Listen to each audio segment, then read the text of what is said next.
बिस्मिल्लाहिर्रहमानिर्रहीम। अस्सलाम वालेकुम दोस्तों।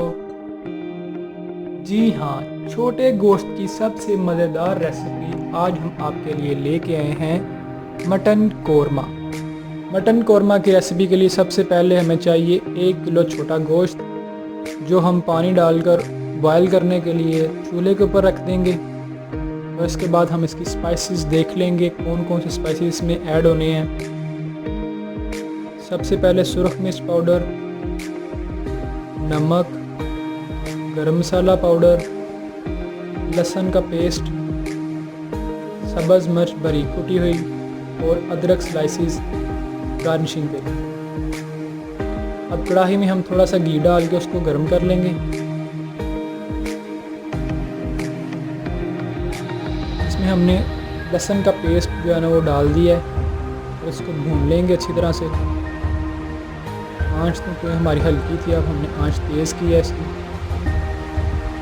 मटन कोरमा जो है ना उसके लिए ये लहसुन डालना सबसे ज़रूरी है, क्योंकि लहसुन का जायका जो है ना वो गोश्त के अंदर मिक्स होता है और स्पाइसी जो है ना इसी से बनता है। अब हमने इसमें थोड़ा सा सब्ज़ मिर्च जो हमने कूट के रखी हुई थी बारीक कटी हुई, वो इसमें ऐड कर दी है।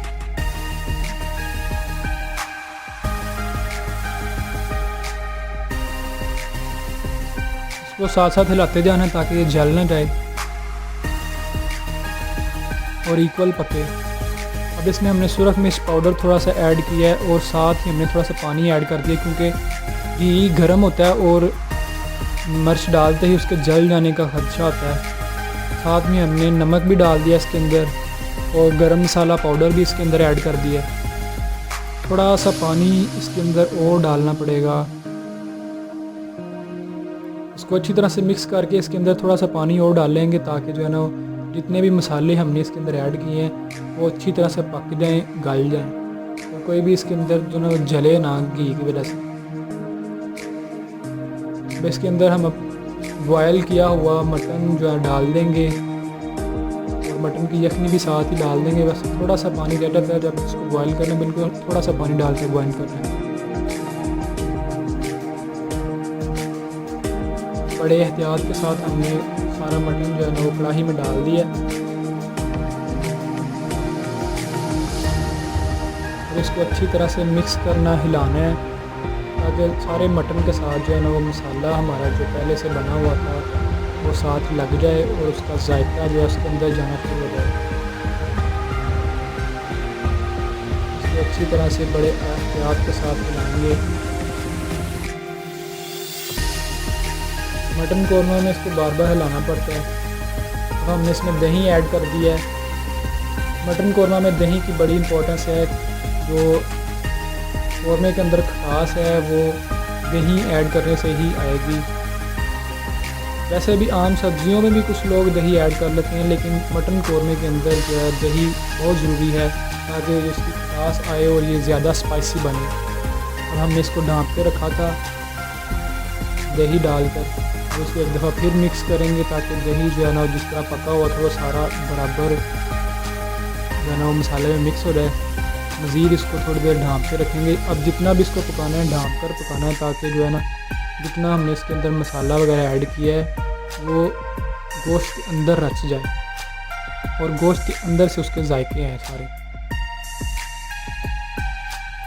ये आप देख सकते हैं हम इसको बड़े एहतियात से हिला रहे हैं। ये अंदर इसके जो भी मसाला शोरबा आपको नज़र आ रहा था वो अब ख़त्म होने वाला, खुश्क हो जाएगा, बिल्कुल लाइट सा मसाला रह जाएगा। इसको थोड़ा सा मज़ीद पकाने की ज़रूरत है ताकि जो इसके मसाले हैं वो इसके अंदर रच जाएं, गोश्त के अंदर से मसाले का जायका है।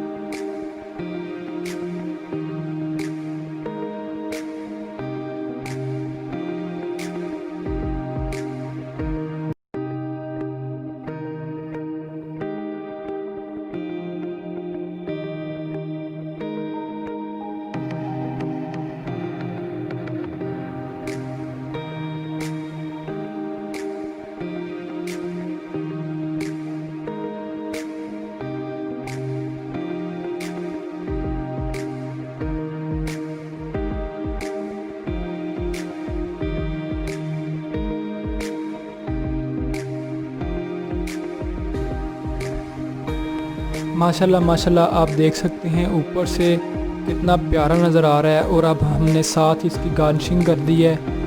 मटन कोरमा की गार्निशिंग आपको नज़र आ रही है। मटन कोरमा रेसिपी हमारी रेडी हो चुकी है।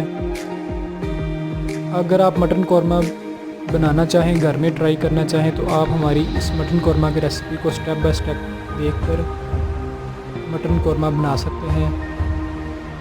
छोटे गोश्त की सबसे मज़ेदार जो रेसिपी बनती है वो मटन कोरमा ही है। मटन कोरमा की रेसिपी देखने का बहुत शुक्रिया। आप अगर रिवाइज़ करना चाहें तो आप शुरू से देख सकते हैं हमारी इस मटन कोरमा की रेसिपी। Thanks for watching.